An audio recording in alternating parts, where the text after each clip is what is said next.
She ranked me dead last in her rape, my ex's TikTok, and called me safe but boring. So I moved out while she was at work. Now she's jobless, desperate, and I don't think about her at all. Hey viewers, before we move on to the video, please make sure to subscribe to the channel and hit the like button if you want to see more stories like this. Thanks. I found out my girlfriend publicly humiliated me on a Tuesday afternoon. My buddy Jake sent me a text. Dude, you need to see this. Followed by a TikTok link. I was at my desk halfway through a budget report. Thinking he was sending me something funny, I clicked it. The video started with that upbeat trending audio, and there was Brittany, my girlfriend of 2.5 years, sitting on our couch. The one I'd helped her pick out, holding up 5 fingers, ranking my exes from worst to best. The text overlay read, she put down 1 finger. Number 5, Mike, my actual name. My face felt hot. Mike was safe, stable, boring, like dating your accountant. She laughed. That laugh I used to think was cute. 4 out of 10. Would not recommend if you actually want to feel alive. I watched her put down the other fingers. For other guys I'd heard about in passing, guys from college, guys from before me, she got a number 1. Ethan.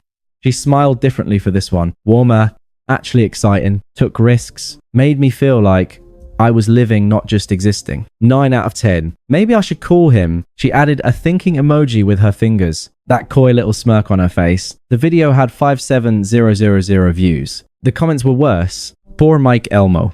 Accountant energy. Loudly crying face. Loudly crying face. Loudly crying face. Girl call Ethan. Safe guys. Always finish last FR. And Brittany had pinned her own comment at the top. Sometimes safe isn't enough nail polish. I sat there staring at my phone for what felt like an hour but was probably 2 minutes. My coworker asked if I was okay. I said I was fine. I wasn't fine. I left work early, told them I had a migraine, which wasn't entirely a lie. My head was pounding. I drove home on autopilot, parked in our apartment complex, and sat in the car trying to figure out what I was supposed to do with this information. She'd posted it 3 days ago. 3 days. We'd had breakfast together this morning. She'd kissed me goodbye. I walked into the apartment around 400 p.m. She was on the couch scrolling through her phone, probably reading more comments. She looked up surprised. Hey, you're home early. Everything, okay? I pulled out my phone, opened the TikTok, turned it toward her. Want to explain this? Her face went through several expressions in rapid succession. Surprise, guilt, then something harder. Defensive. Oh my God, you saw that. She set her phone down. Mike, it's just a trend. Everyone's doing it. It's not that serious. You call me boring publicly. You ranked me dead last and told 57000 people I'm a 4 out of 10. I didn't think you'd see it. She stood up. It's just TikTok. It's not real life. You pinned a comment saying isn't enough. That seems pretty real to me. You're being too sensitive at this. She crossed her arms. This is exactly what I mean, Mike. You can't even handle a silly video. Everything has to be so serious with you. A silly video. I felt something cold settle in my chest. You publicly humiliated me and I'm too sensitive. It's social media. It's supposed to be fun. Her voice was rising now. Maybe if you were more fun, more spontaneous, I wouldn't have to post stuff like that to feel something. Feel something. I repeated, have you been talking to Ethan? The pause told me everything. We've texted a little bit as friends. How long? That's not Mike. We're just talking. How long? A few weeks. She looked away. Maybe a month. It's nothing. I sat down on the armchair, not the couch. Couldn't sit where she'd filmed that video. A month? We're just catching up. God, why do you have to make everything into a thing? She was fully angry now, like I was the one who'd done something wrong. You know what? Yes, I've been talking to him. And yes, maybe I'm curious where it could go because this, she gestured between us. This isn't enough anymore. You're not enough anymore. There it was. The truth under all the deflection. You're safe, Mike. You're stable. You're never going to take a risk or do anything exciting. You're going to work your accounting job and come home and watch Netflix and that's it. That's the rest of my life if I stay with you. I'm a financial analyst, not an accountant, I said quietly, stupidly, like that mattered. See, that right there? She laughed, but it wasn't kind. That's exactly what I mean. Who cares? It's all the same boring office stuff. Ethan is starting his own business. He's taking chances. He's actually living. Ethan works part-time at a vape shop. He's an entrepreneur. Her face was flushed now. He has vision. He has passion. He doesn't just accept whatever boring life gets handed to him. I stood up. I felt very calm. Suddenly, eerily calm. Okay. What? Okay. I hear you. You want exciting. You want Ethan. You think I'm boring. I picked up my keys from the side table. I'm going to go stay with Jake tonight. We'll figure out the apartment stuff later. Wait, what? You're leaving? You just told me I'm not enough. That I'll never be enough. What exactly do you want me to do here, Brittany? I didn't say. I just meant she looked panicked now, like she'd expected a different reaction. A fight, maybe begging we should talk about this. You've been talking to another guy for a month. You made a viral video calling me boring. You just told me to my face I'm not enough. I opened the door. I think we're done talking. You should be grateful.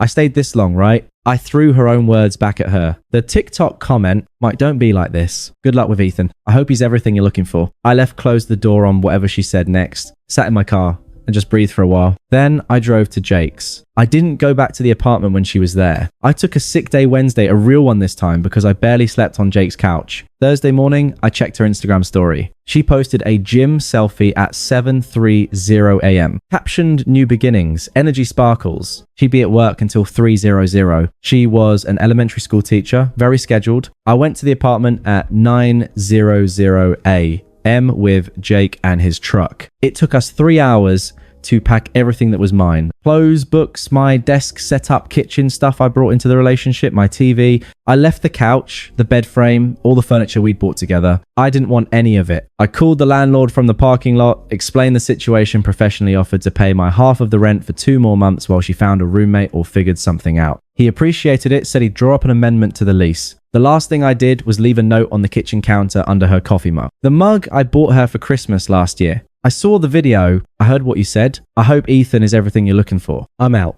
Good luck with everything, Mike. Then I blocked her number, blocked her on Instagram, TikTok, Facebook, everything. Jake helped me move my stuff into a storage unit while I looked for a new apartment. My phone buzzed with texts from unknown numbers that evening. I knew it was her trying to reach me from other people's phones or from apps. I didn't read them, just blocked each number as it came in. I stayed with Jake for a week, then moved into a small 1-bedroom apartment across town. It was smaller than what I was used to, but it was mine. Just mine. I spent that first weekend setting it up, and something about building furniture alone, hanging my own pictures, choosing what went where. It felt like breathing for the first time in months. I didn't hear anything about Brittany for about 3 weeks. I'd asked our mutual friends not to tell me anything, and most of them respected that. I was going to the gym more, started therapy. My insurance covered it, so why not? My therapist asked me how I felt about everything. Numb. I told her, I'm just numb. That's normal. She said, you're processing. Give yourself time. Then about 6 weeks after I left, Jake mentioned something. So I don't know if you want to know this, but Brittany moved that Ethan guy into your old apartment. Okay. I said, we were at a bar having beers after work like 2 weeks after you left. It's all over her Instagram. She's posting couple stuff constantly. Good for her. You're really okay? I don't know if I'm okay. I admitted, but I'm better than I would be if I'd stayed. Jake nodded. For what it's worth, man, she's an idiot. You're a catch. A boring, safe catch. I said, trying to make it a joke. Stable isn't boring. It's grown up. She's going to figure that out. I didn't think so, but I appreciate him saying it. Another few weeks passed. I was settling into my new routine. Work, gym therapy, hanging out with friends. I went on a date. Nothing serious, just coffee with a woman from a work conference. It was fine, pleasant. I wasn't ready for anything serious, but it was nice to feel like I could have a conversation with someone who didn't think I was fundamentally insufficient. Then, the cracks in Brittany's new life started showing. I didn't go looking for the information. It came to me through mutual friends who couldn't help themselves. Ethan doesn't have a job. Our friend Nicole told me at a birthday party, like at all, Brittany's covering everything. She's already stressed about it. She made her choice. I said, I know. I thought you'd want to know. Karma's working. I'm trying not to think about it. But the information kept filtering through. Ethan's business was a cryptocurrency scheme that never materialized. He was between projects, which apparently meant unemployed and borrowing money. Brittany was covering rent, utilities, food, everything. The exciting risk-taking entrepreneur needed his elementary school teacher girlfriend to fund his lifestyle. I felt nothing hearing this. Not satisfaction, not vindication, nothing. Then about 3 months after I left, everything fell apart for her. Nicole called me. Hoi, Mike. Did you hear what? The video that TikTok Brittany made. Someone sent it to the school district. My stomach dropped. What? A parent found. It recognized her, complained that it was inappropriate for a teacher to post that kind of content publicly. It went to the principal, then the superintendent. She's on administrative leave. Jesus. There's a whole Facebook group of parents sharing it. They're saying she's unprofessional, that she's setting a bad example. The school board is investigating. I didn't know what to say. I'd wanted her to face consequences, sure, but this was beyond what I'd imagined. And Nicole continued. Ethan broke up with her. What?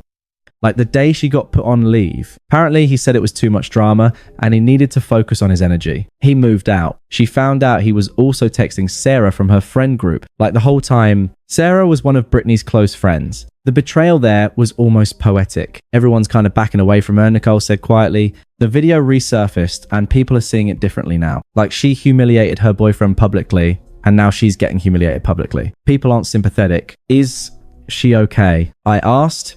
and immediately regretted it. Why did I care? I don't know. She's not posting anything. Her parents are pissed. They loved you, by the way. I think she's pretty isolated. We hung up shortly after. I sat in my apartment processing this information. I'd wanted her to understand what she'd done was wrong, but seeing her life implode felt heavier than I'd expected. Still, I didn't reach out. What would I even say? The first time she tried to contact me was a few days after Nicole's call. A text from an unknown number. Hey, I know it's been a while. I knew it was her immediately. I stared at the message. Another one came through. I just wanted to check in, see how you're doing. Then, I've been thinking about us a lot lately. I didn't respond. I just blocked the number. 2 weeks later, my phone rang from an unknown number. I almost didn't answer, but I was expecting a call from a contractor about something in my apartment. I picked up, Mike.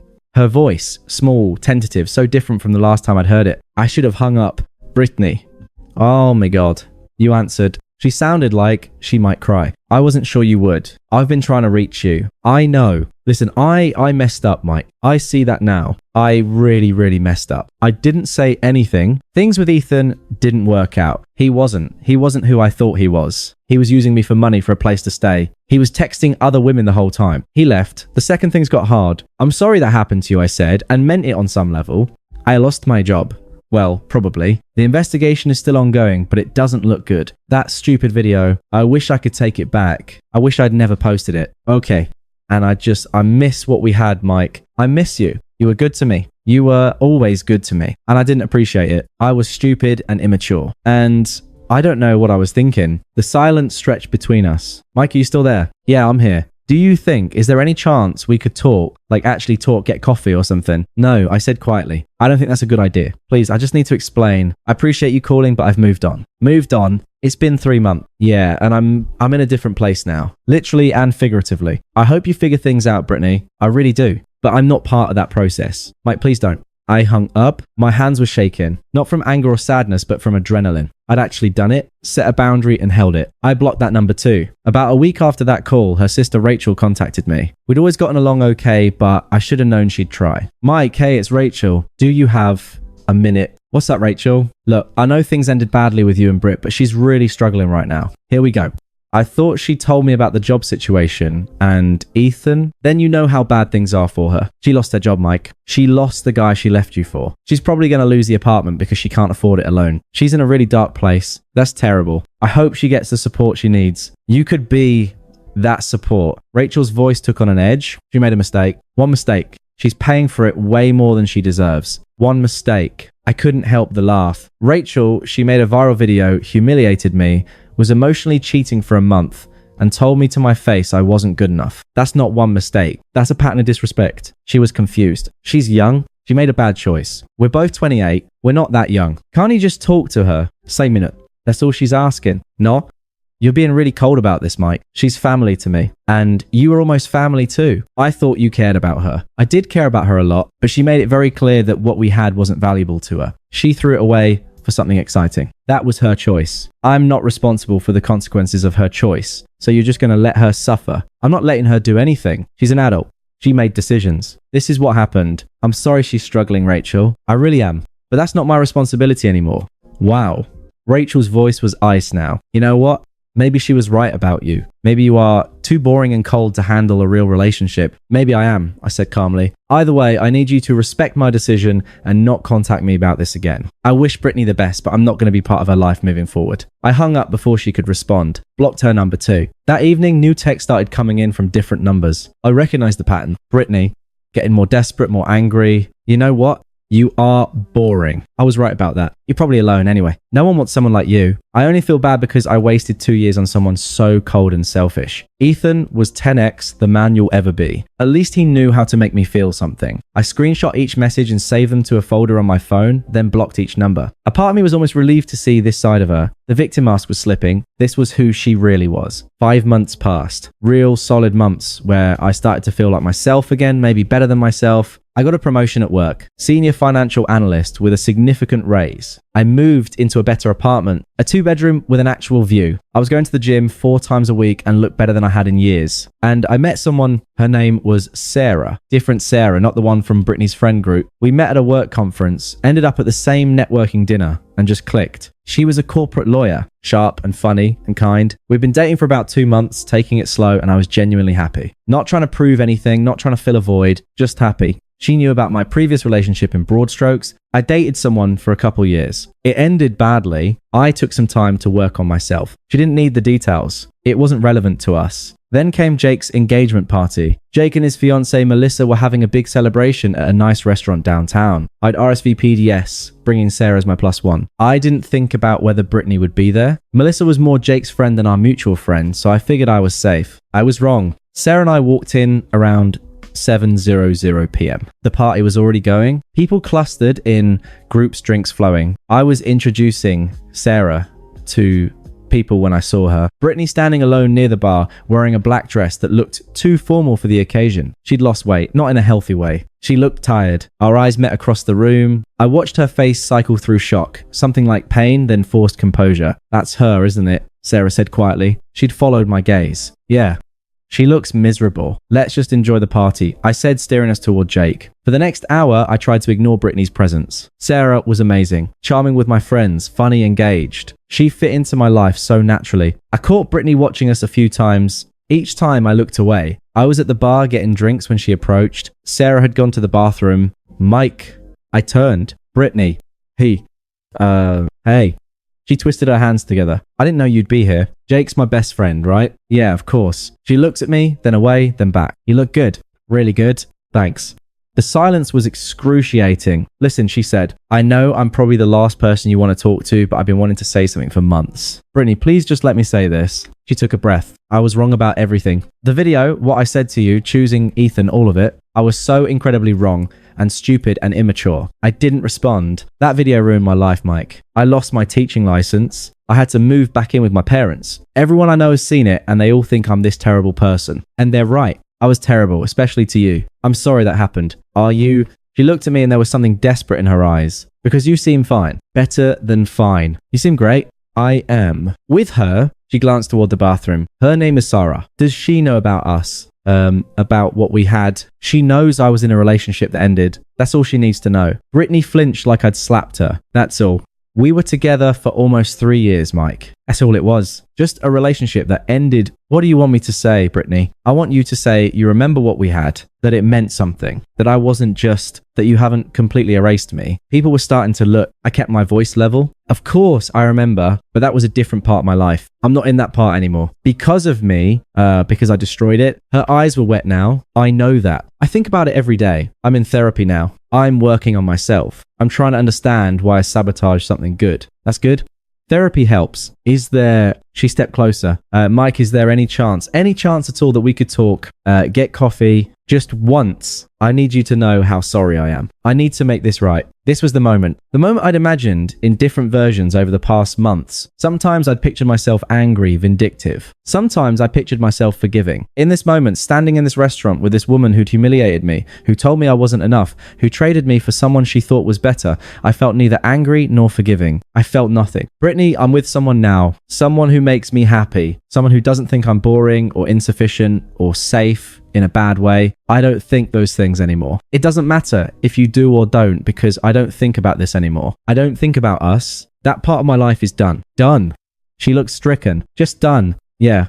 So that's it. After everything, I'm just nothing to you. You're not nothing. You're someone I used to date. Someone who taught me what I don't want in a relationship. I hope you're okay. I hope therapy helps you. I hope you find whatever you're looking for, but that's the extent of what I feel. Sarah appeared at my side, then sliding her hand into mine. Everything okay? I looked at Sarah, pretty kind, stable. Sarah who thought my job was interesting, who liked quiet nights in as much as going out, who thought being financially responsible was attractive, not boring. Yeah.